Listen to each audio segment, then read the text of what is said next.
El calentamiento global causado por el hombre ya no es solo una teoría sobre el clima, es uno de los principios morales y políticos de nuestra era. Sus defensores dicen que el debate ha terminado. Cualquier crítica, por muy rigurosamente científica que sea, es ilegítima. O peor aún, peligrosa. Pero en este documental les mostraremos que no hay nada anormal en las temperaturas actuales, que el clima de la Tierra siempre está cambiando y que las pruebas científicas no demuestran que el clima dependa del dióxido de carbono, provenga o no del ser humano.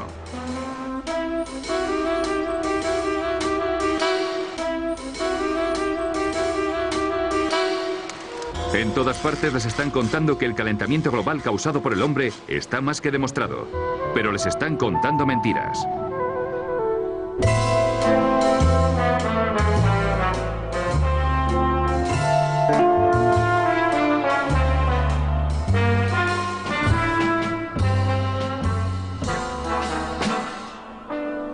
Cuando dicen que no creemos en el calentamiento global, yo les respondo, no, yo creo en el calentamiento global, pero no creo que el CO2 que producimos lo esté causando. Si me hubieran preguntado hace unos años, les diría que es por el CO2. ¿Por qué? Porque al igual que todo el mundo, yo escucho lo que dicen los medios. Cada día las noticias sobre el calentamiento global causado por el hombre se vuelven más fantásticas y apocalípticas. Politicians no longer dare to express any doubt about climate change. There is such intolerance of any dissenting voice. Are some of the worst climate criminals on the planet. This is the most politically incorrect thing possible, is to doubt this climate change orthodoxy. Global warming has gone beyond politics. It is a new kind of morality. Now, the Prime Minister's back from his holidays, unrepentant and unembarrassed about yet another long-haul destination.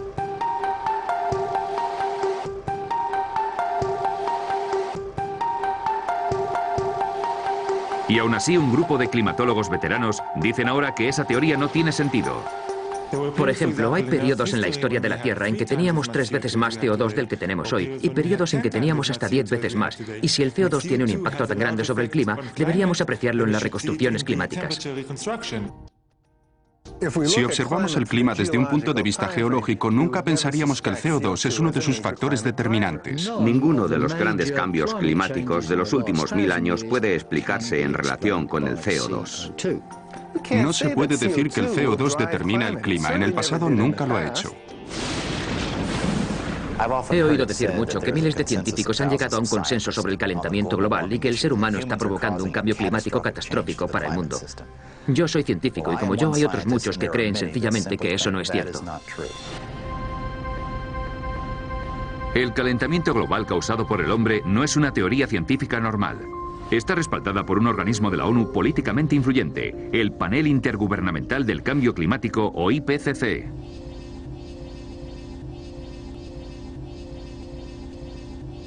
El IPCC, como cualquier organismo de la ONU, es político. Sus conclusiones finales están determinadas por la política. Se dice que el IPCC está formado por los 1.500 o los 2.500 científicos más importantes del mundo. Pero cuando miras sus biografías, ves que eso no es verdad. Un buen número de ellos no son científicos. Y para llegar a los 2.500 han tenido que empezar a coger críticos y gente del gobierno, cualquiera que tenga relación con el tema. Y no se les pide su aprobación. Muchos de ellos no están de acuerdo. Aquellos especialistas que no están de acuerdo con las conclusiones y dimiten, y yo conozco a unos cuantos, simplemente figuran en la lista de colaboradores y se vuelven parte de estos 2.500 científicos de élite.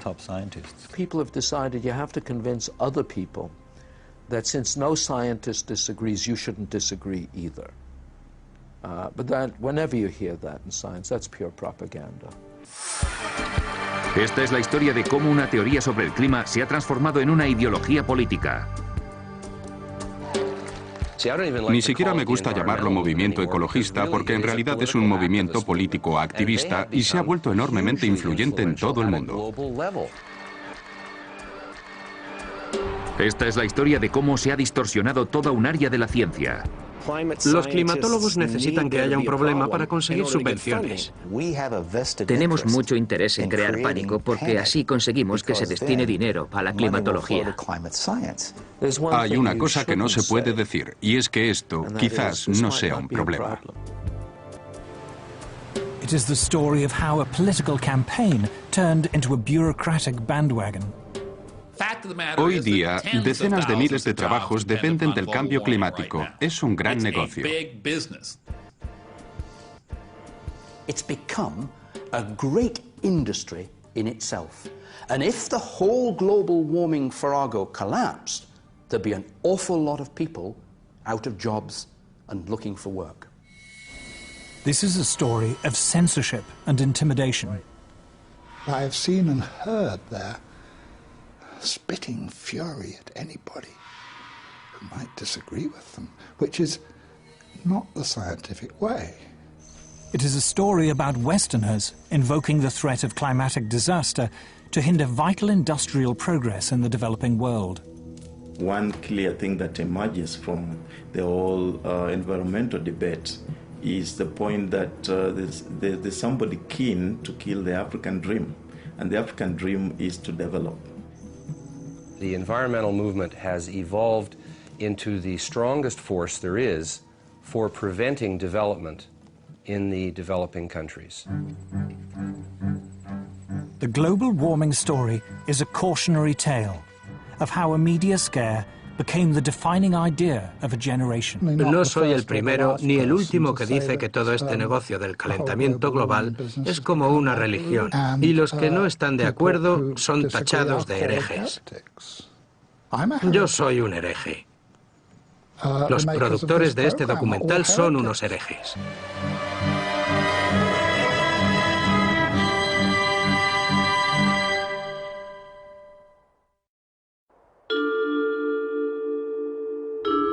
In 2005, a House of Lords inquiry was set up to examine the scientific evidence of man-made global warming. A leading figure in that inquiry was Lord Lawson of Blaby, who, as Chancellor of the Exchequer in the 1980s, was the first politician to commit government money to global warming research. We had a very, very thorough inquiry, took evidence from a whole lot of people expert in this area and produced a report. What surprised me was to discover how weak and uncertain the science was. In fact, there are more and more thoughtful people, some of them a little bit frightened to come out in the open, but who quietly, privately, and some of them publicly, are saying, hang on, wait a minute, this simply doesn't add up. Nos dicen que debemos preocuparnos porque el clima de la Tierra está cambiando, pero el clima de la Tierra siempre está cambiando. En la larga historia de nuestro planeta ha habido infinidad de periodos en los que hacía más frío y más calor que hoy en día. When much of the world was covered by tropical forests, or else vast ice sheets. El clima ha cambiado siempre y lo ha hecho sin ayuda de nosotros, los humanos.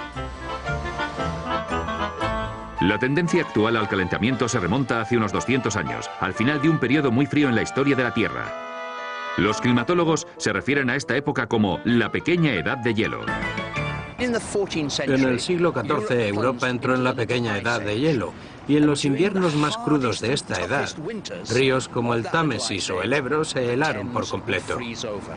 And where we would look for evidence of this are the old illustrations and prints and pictures of Old Father Thames, because during the hardest and toughest winters of that little ice age, the Thames would freeze over.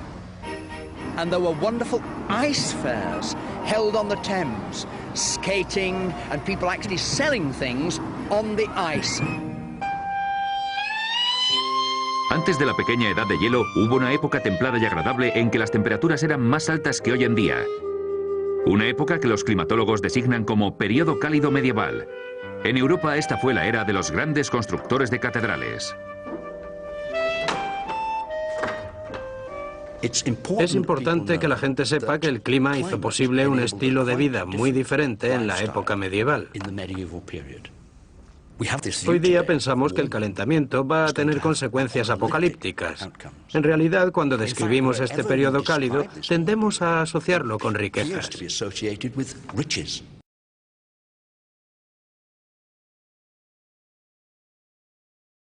A time when, according to Chaucer, vineyards flourished even in the north of England. All over the city of London, there are little memories of the vineyards that grew in the medieval warm period.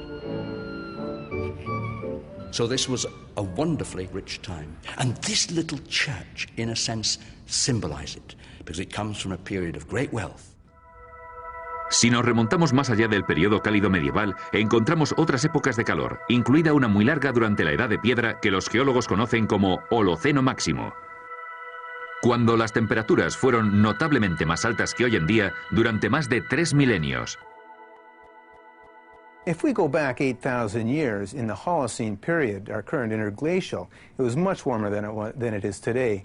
Now, the polar bears obviously survived that period. They're with us today. They are very adaptable, and these warm periods in the past, what we call hypsithermals, pose no problem for them.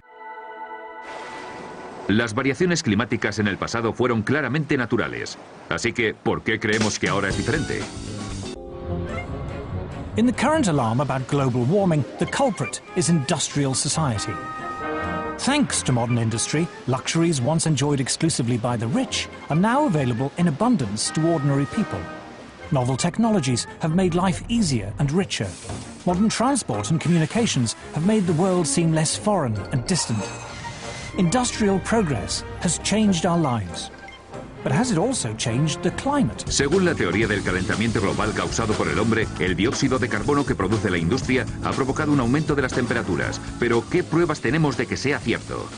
Cualquiera que vaya diciendo que el dióxido de carbono es el principal responsable del calentamiento del siglo XX no ha visto siquiera los datos numéricos.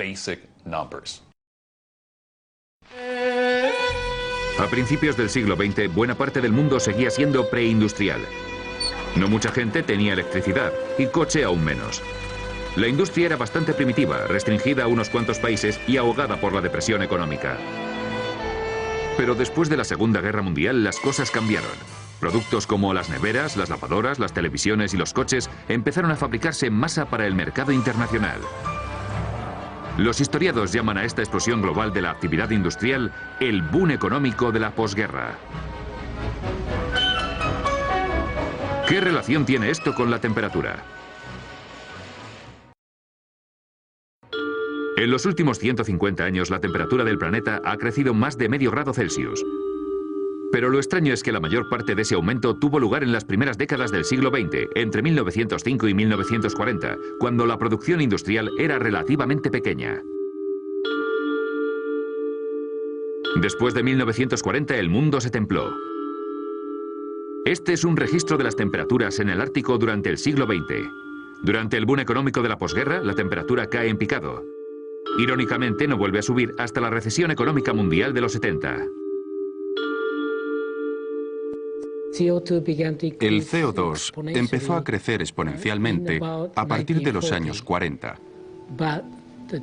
justo cuando las temperaturas comenzaron a disminuir. Algo que siguieron haciendo hasta 1975. Esto es lo contrario a un ascenso. Si el CO2 aumenta rápidamente pero la temperatura baja, no se puede decir que el CO2 y la temperatura estén relacionados.